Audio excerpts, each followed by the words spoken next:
While I was being victimized, the volunteers were playing victim.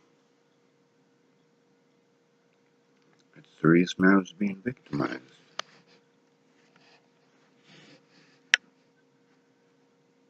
I should have been allowed an honest day in court. Of course, I didn't have family in my corner. My family didn't care.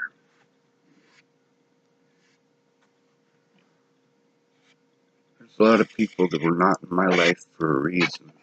Lana was out of my life for a reason. Amanda was out of my life for a reason. Candace was out of my life for a reason. Alicia, Maddie, and Natalie were out of my life for a reason.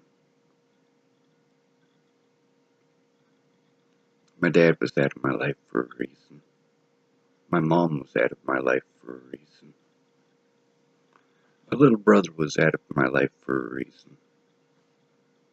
My older brother, there's a reason that he was still in my life. The reason my little sister was still in my life.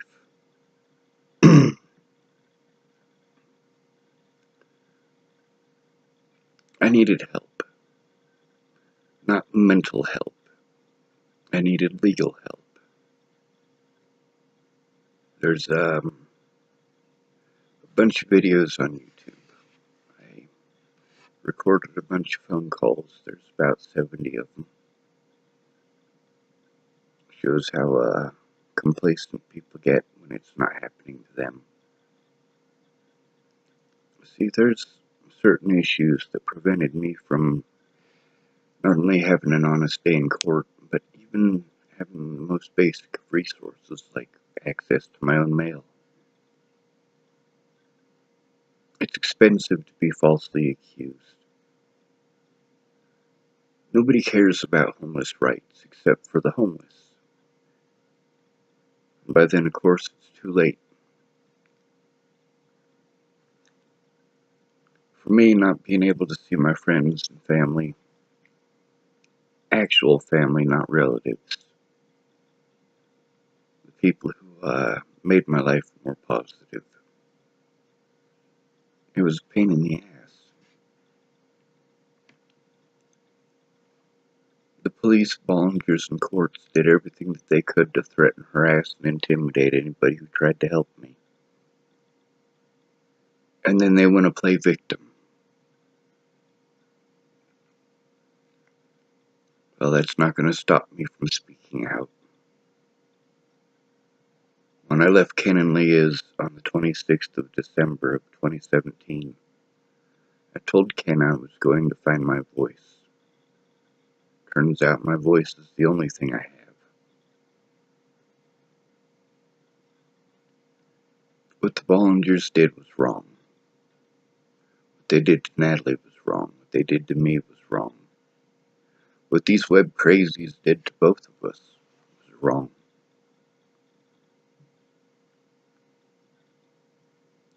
There's a small chance that Miss Shelley was victimized by the very same people who were victimizing me. The harassment and the bullying. This went on for an entire year before Natalie was killed.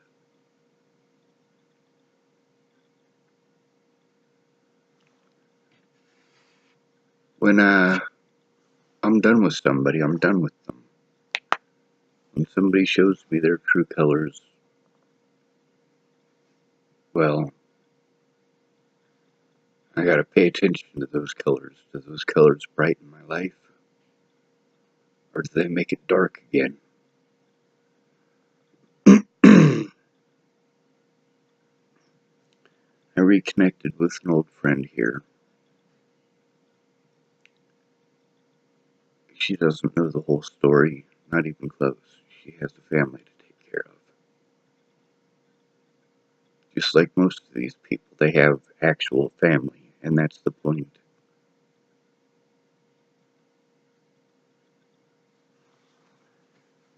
At my mom's funeral, or at my grandma's funeral, my mom didn't even shed a tear.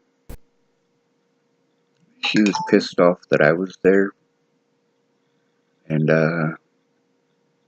she was angry because she just wanted normal kids. Well, none of us are kids anymore. We're all adults.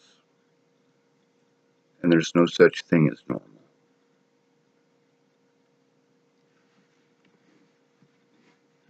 My family doesn't care. My dad only wanted to help because I challenged his pride. He got one tiny taste of what I've had to go through in the last 2 years and threw a tantrum like a 5-year-old. Much like Lana up there in Montana. Lana wasn't too bad, just in the mornings she threw her tantrums. And then the rest of the day she was stuck in her special interests. Meanwhile, downing on mine. People had a lot of expectations of what I should do with what little I had. Lana thought that I should buy a vehicle that I didn't want up there in Montana. Meanwhile, when I got back to my vehicle in Colorado, there was evidence in it that was useful. Not that anyone's going to look at it when you're broke. Somebody should do the right thing because it's the right thing to do. Somebody needs to speak out for the victims. And it needs to be someone who knows. The problem is people want to listen to pretty. If you don't have a house, you're not worth listening to because you must have chose homelessness. Meanwhile, the cost of getting busted with one blanket in Boulder County, the amount of money, the amount of manual labor they require after that is a month's worth of labor. An entire month.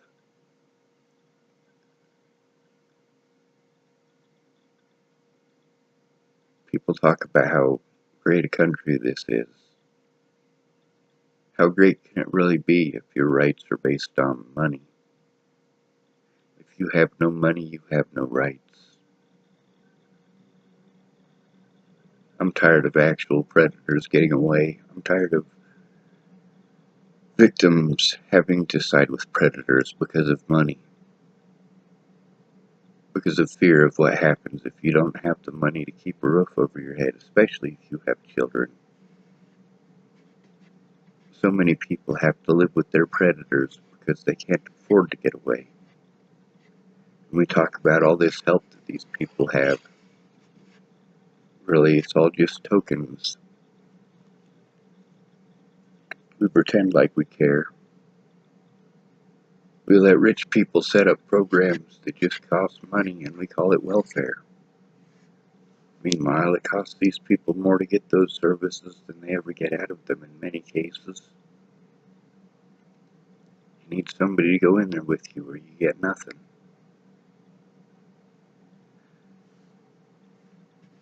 For this fight, it shouldn't have been my fight. I'm not equipped to handle it.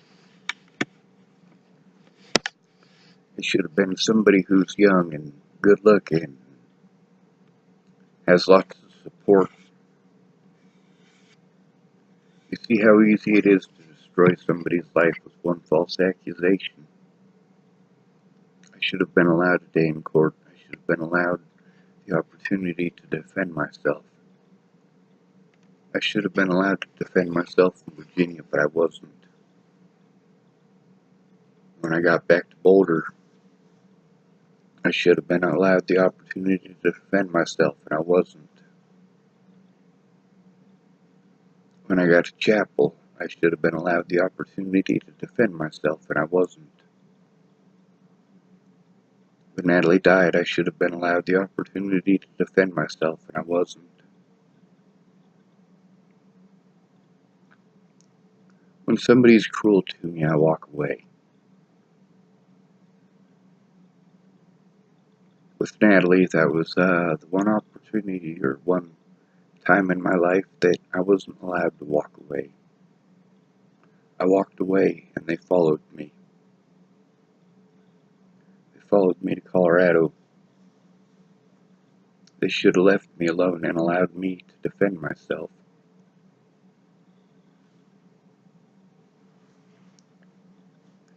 They didn't want to leave me alone. They didn't want to be honest. They were afraid of being honest. A lot of people said stop blaming me when I wasn't blaming them, I was stating a fact. If you give your word and then you break your word, and I say you broke your word, that is a fact.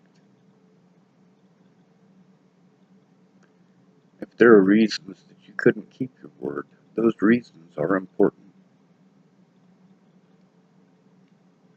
I endured a lot of cruelty because people wanted to look the other way.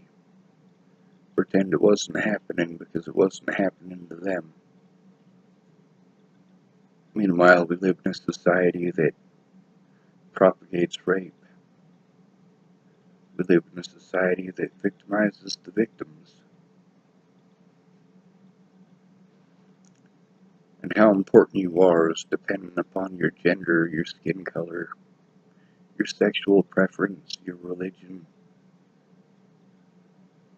everything except for who you are as a human being.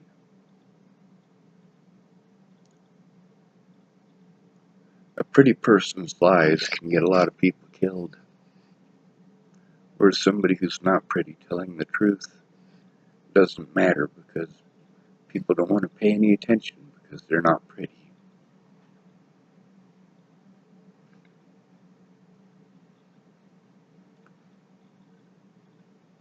When Alicia got the wrong idea in Virginia, I left. I didn't want to deal with that punishment. These people got the wrong idea and it was not my fault, and I should have been allowed the opportunity to defend myself. When I got to Boulder, I should have been allowed the opportunity to defend myself. The cops didn't care. They did everything in their power not to pay any attention whatsoever. And yes, I will continue speaking out about this until I'm dead. The hell that I went through at the hands of the state of Colorado growing up, it still happens to this day. You want to talk about PTSD, huh? Yeah, when you realize you're not a human being to this society, it's punishment. People can do whatever they want to you, and you can't do anything except take it. I will never stop speaking out about the Bollingers. I will never stop speaking out about the Colorado government or the police. We are human beings, whether your society wants to admit it or not. No matter how many excuses your society makes, it's your society, not mine. My society is those at the bottom who do our best to take care of those at the bottom because nobody else